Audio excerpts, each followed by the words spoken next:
Okay, so like who hasn't, spent a little too much time daydreaming about it? That whole laptop lifestyle. Sipping something fruity on a beach somewhere, raking in the cash, all before like 30. The internet is absolutely flooded with people who swear it's easy. Oh, yeah. So today, we're diving headfirst into, well, one of these claims. There's this YouTube video, very confidently titled, "I make over $1 million every year from just my laptop. I'm only 22 years old." Catchy. Right. You can't blame us for, like, clicking that one immediately, right? Sure. Curiosity definitely peak. Exactly. So our mission, should we choose to accept it, is to unpack. We're going to unpack the claims made by this young entrepreneur, let's just call him Alex, and see what holds water, what might be a tad exaggerated, and most importantly, what can you actually take away from all of this? What can you actually use? The real world applications, right? Yes, exactly. Okay, so Alex kicks things off with a bang, talking about, affiliate marketing. Claims to have made over $44,000 last month alone, just by, recommending other people's products. Find your niche, join a program, and then bam, watch the money just roll in. Right. Sounds almost too good to be true, doesn't it? So what's the reality check here? Well, affiliate marketing, it's a legitimate business model for sure. There are definitely people making a living, even killing it, doing this. What Alex kind of glosses over is just the sheer amount of work involved, especially when you're first starting out. Really? Oh, yeah. It's easy to forget about the whole building an audience thing, right?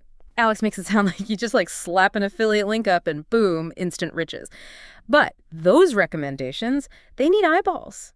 And getting those eyeballs, well, that takes a strategy, consistency, and honestly, a lot more patience than most people realize. So it's not as easy as just casually mentioning a product on your Instagram and calling it a day. Not quite, no. There's more to it. Way more. Even before you get to the whole promotion side of things, you got to laser focus on the right niche, the right products. And that's where a lot of people, especially when they're starting out, they kind of trip up. Yeah. They chase trends or they jump into these super oversaturated markets thinking that's where the money is. It's like setting up shop in a ghost town, right? Yeah. Versus a bustling city center. You need the foot traffic. Exactly. The real secret sauce is finding something you're actually passionate about, something you can become a trusted voice in. Because people, they can spot a generic sales pitch a mile away. Authenticity. Yeah. Authenticity is key. People buy from people, right? People they trust, people who genuinely believe in what they're selling. Right. Would you trust a restaurant recommendation from someone who, eats out once a year? Never. Exactly. Or would you trust a friend who is a total foodie and knows all the best little hidden gems? Okay, that's a delicious analogy. Right. I'm picking up what you're putting down. Okay, so for our listeners, it's about digging a little deeper than those surface level trends, right? Find a niche that actually gets you fired up.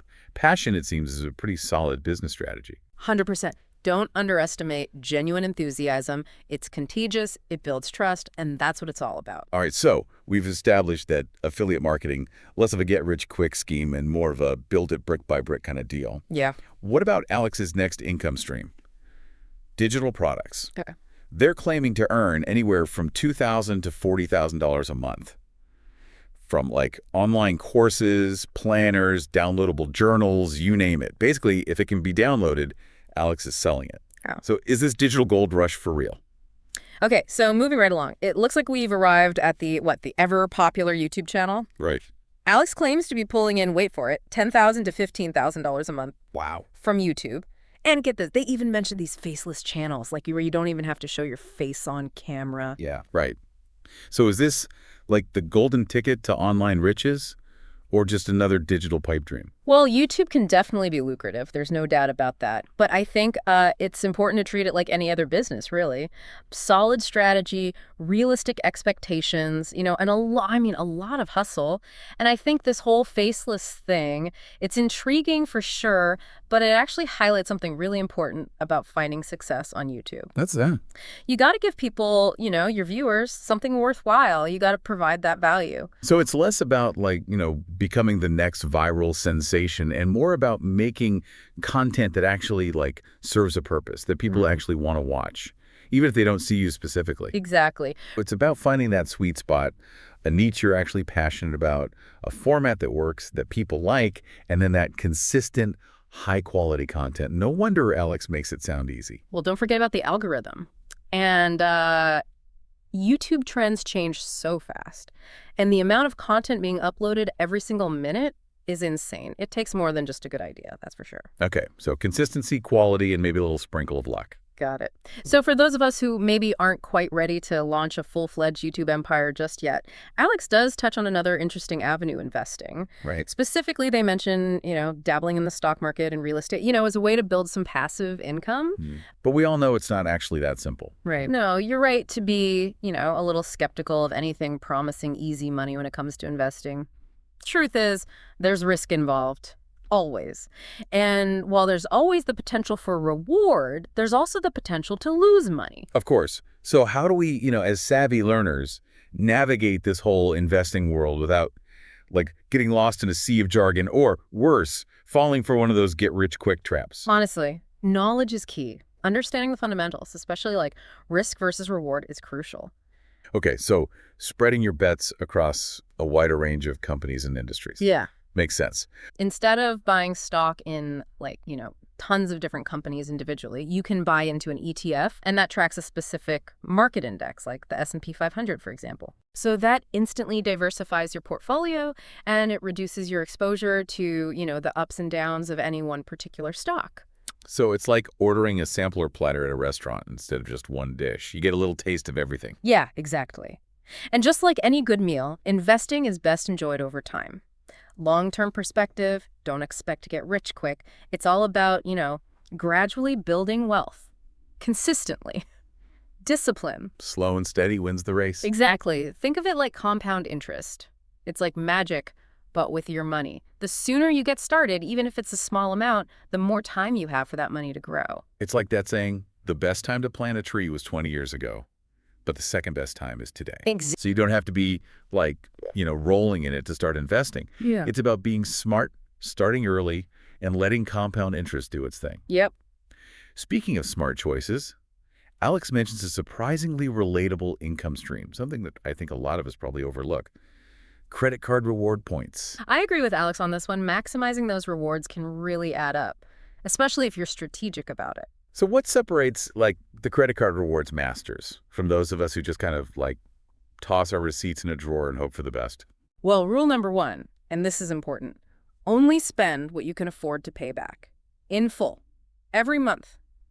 Rewards mean nothing if you're drowning in interest charges. Right. It's like trying to outrun a cheetah while carrying a suitcase full of bricks. Right. You might be fast, but that debt's going to catch up with you. Exactly. Treat those credit cards like debit cards with perks. That's the key. Okay, so responsible spending check. Now, once we've got that down, what are some, pro tips for actually maximizing those rewards? Choose the right card. Not all cards are made equal. Look for those sign-up bonuses that, match your spending habits. Utilize those rotating categories. The ones that offer bonus points on stuff you're already buying anyway. And don't be afraid of cash back. So it's like building your own, little financial Avengers team. There you go. Each card has its own superpower, and you're putting together this A-team to maximize those rewards. I like it. Now, before we move on, I did want to circle back to something else Alex mentioned, and it's actually pretty relevant to what we were just talking about in terms of investing. Real estate. Okay, yeah. They talk about building a rental property portfolio, which sounds amazing, but for those of us who aren't, real estate moguls, where do you even begin with something like that? Real estate does have a reputation for being this, advanced level investment strategy. But honestly, it's more accessible than a lot of people realize. And it's worth looking into, whether your goal is passive income, long-term wealth, or both. So it's not just for people who, have tons of cash lying around and love, fixing up houses. Right, right. One of the things that makes real estate so interesting is this concept of leverage. Leverage. Yeah. So you're essentially using borrowed money, a mortgage, to buy this asset, the property, that can then generate income through rent, and it has the potential to go up in value over time. So it's like this snowball effect, but with money. Okay, so instead of needing, hundreds of thousands of dollars saved up to buy a property outright, you can potentially get started with a smaller down payment and then use the rental income to help pay down the mortgage. Yeah. That makes it seem much less intimidating. Right. Now, there are risks, of course, like property values can go down, tenants aren't always predictable, and you might have unexpected repairs, things like that. But if you do your research and are smart about it, the potential rewards can be well, substantial. So for our listeners who are maybe intrigued by real estate but have no idea where to start, what are some practical first steps they can take? Education.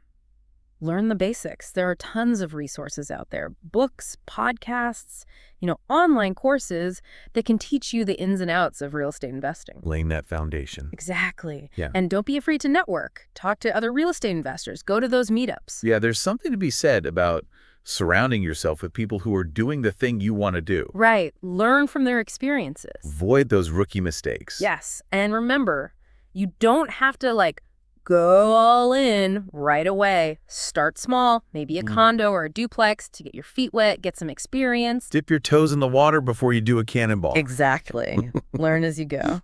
Connect with other people in that world.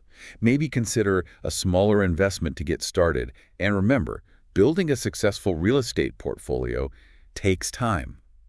Patience. Yeah, it's a marathon, not a sprint. Love that. Everyone's path is going to be different. Oh, yeah, absolutely. What works for one person might not work for another, and that's okay. That's the beauty of the online world, right? It's so diverse. Right? So many possibilities. It's about finding what works for you, what fits your skills, your interests, your goals. 100%. Create a life you love, one that gives you that freedom, that flexibility. I love that perspective because at the end of the day, it's not just about, the money. It's about the life you create with it. Exactly. And speaking of creating a life you love, that brings us to, the most important asset in all of this, you. You got it. The online world might seem huge and overwhelming, but really it's all about human connection. Right. People connect with other people. Exactly. So instead of getting caught up in all the, how-to stuff, the get-rich-quick schemes, it's more about tapping into something much more powerful, your own, unique value. Yes. Yeah. What skills do you have? What are you passionate about? What do you know that you could share with others? What problems can you solve? Yes. It's like that saying, right? Be yourself, everyone else is already taken. But in this case, it's more be yourself because everyone online is already trying to sell you something. 100%. And I think the more you can tap into what makes you, it becomes less about selling and more about just sharing. Sharing your passion. Yeah, your knowledge, your perspective. Exactly. And it's about finding that sweet spot, right? Where your skills and your interests line up with an actual need in the market. Yep. And the exciting thing is the possibilities are kind of endless. Oh, yeah, totally. No two paths are the same. And the online world thrives on that, that diversity of thought, experience. It's a beautiful thing. It really is. So it's less about copying someone else's version of success and more about defining what success actually means to you. Yes, 100%.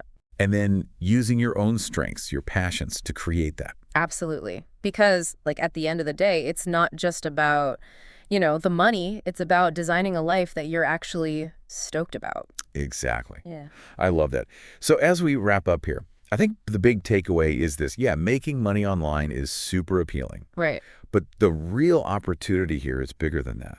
It's about using these platforms, these tools, these strategies to create something that's meaningful, sustainable for you. Shifting your mindset from consumer to creator. Ooh, I like that. Instead of just scrolling, liking, passively consuming, ask yourself, what can I make? What can I share? What can I contribute? Yes.